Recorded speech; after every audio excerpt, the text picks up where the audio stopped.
ঘরের মাঠে লখনৌকে হারিয়ে টানা 4 ম্যাচ জিতে শীর্ষস্থান ধরে রাখলো Rajasthan Royals. Welcome to our YouTube channel R sport 3। আসলে বিশেষ প্রত্যেকে ভালো আছেন, সুস্থ আছেন। আর একটি নতুন ভিডিওতে আপনাদের সকলকে স্বাগত জানাচ্ছি। এই ভিডিওতে আমরা আলোচনা করব রাজস্থান রয়্যালস বনাম লখনৌ সুপার জায়ান্টসের মধ্যকার ঘটে যাওয়া ম্যাচের সামারি। তো কথা বাড়াবো না, আমরা চলে যাব ভিডিওতে। তার আগে বলি, ভিডিওটি যদি ভালো লাগে অবশ্যই একটি লাইক এবং কমেন্ট করে আপনার মতামত জানাতে ভুলবেন না। আর অবশ্যই যদি চ্যানেলে কেউ নতুন হয়ে থাকেন অবশ্যই চ্যানেলটিকে সাবস্ক্রাইব করে পাশে থাকা বেল বাটনটিকে অল প্রেস করে দেবেন, যেন আমরা যে কোনো কন্টেন্ট যখনই আপলোড করব সবার আগে সর্বপ্রথম আপনার কাছে চলে যায়। আগামীকাল প্রত্যেক দিন ম্যাচ কিন্তু রয়েছে। সো আমরা আগামী সামনে কিন্তু ওয়ার্ল্ড কাপ রয়েছে, চ্যাম্পিয়ন্স ট্রফি আছে সামনের বছর, আরও অনেক সিরিজ আছে, সো আমরা তুলে ধরার চেষ্টা করব। সো আমরা শুরু করব ম্যাচের কথা। প্রথমে বলবো রাজস্থান রয়্যালসের কথা। রাজস্থান রয়্যালসকে যেন এবার থামানো যাচ্ছে না বলাই যায়, কারণ যেভাবে খেলছে রাজস্থান রয়্যালস শুরু থেকেই একেবারে ডমিনেট করেই যাচ্ছে বলা যায়। আবারও তার ব্যতিক্রম হলো না রাজস্থান রয়্যালস এর। এবারে তারা অষ্টম জয়টুকু তুলে নিল লখনৌ সুপার জায়ান্টসের এগেনস্টে তাদের নিজস্ব গ্রাউন্ড লখনৌ ভারত রত্ন অটল বিহারী বাজপেয়ী একায়না ক্রিকেট গ্রাউন্ডে, যেখানে লখনৌ সুপার জায়ান্টস ওই দিন প্রথমে ব্যাটিং করে।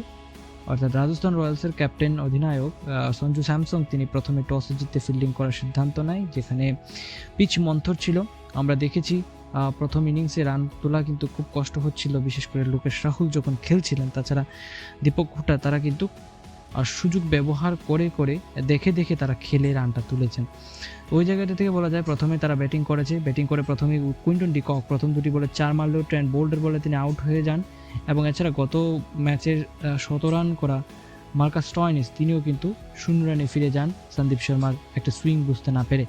সো বলা যায় দীপক চাহার তিনি দীপক হুড্ডা তিনি আউট হওয়ার আগে 50 করেছেন 31 বলে, এবং লোকেশ রাহুল তিনিও আউট হওয়ার আগে 76 রানের মতো করেছেন। এবং এছাড়া যদি বলি আয়ুষ বার্ডনি তিনি ছিলেন অবশেষে। আর এছাড়া যদি বলা যায় সেরকম আর কেউ কিছু করতে পারেননি। নিকোলাস পুরান তিনিও বেশি সুবিধা করতে পারেননি। রাজস্থান রয়্যালসের এগেনস্টে কুলদীপ চেহেল ইয়ুজবেন্দ্র চেহেল তিনি কোনো উইকেট পাননি, 10-এর ইকোনমির উপরে রান তিনি দিয়েছেন। এবং আশ্বিন তিনিও 4 ওভার বল করে 39টি রান দিয়েছেন, একটি উইকেট তিনি দখল করে নিয়েছেন। এছাড়া যদি বলি সন্দীপ শর্মা 2টি উইকেট, আবেশ খান 1টি এবং ট্রেন্ট বোল্ট 1টি উইকেট লাভ করেছেন।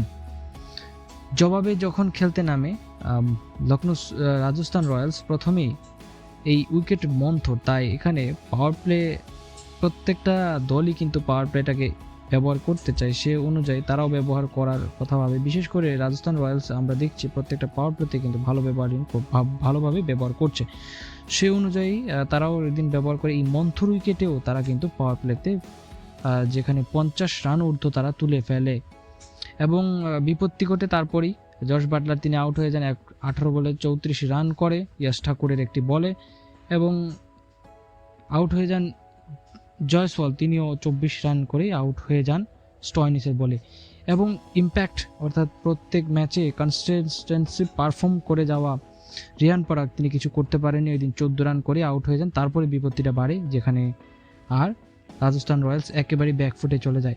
তারপরে আসেন, তখন ব্যাটে ছিলেন সঞ্জু স্যামসং, যিনি 1 ডাউনে নেমেছিলেন, এবং তার সঙ্গে ব্যাটিং করেন ধ্রুব জুরেল ওই দিন অপরাজিত থাকেন, 50 রান করে। এবং সঞ্জু স্যামসং 33 বলে 71 রানে একটি ঝকঝকে ইনিংস খেলে ম্যাচটিকে জেতাতে সাহায্য করে।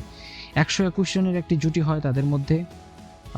যদি বলি লখনৌর এক বলার সেরকম কিছু করতে পারেনি, তারা অবশ্যই 19.3 ওভার অর্থাৎ 19.3 ওভারে তারা 199 রানে পৌঁছে যায়।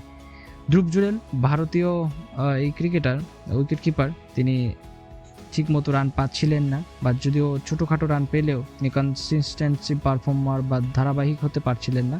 সেই তুলনায় তিনি গতকালকে একটা ইনিংস উপহার দিলেন, যেটি সঞ্জু স্যামসংয়ের সঙ্গে যে জুটিটা একেবারে রাজস্থানকে জিতিয়ে নিতে একেবারে শীর্ষস্থান ধরে রাখতে সাহায্য করেছে বলা যায়।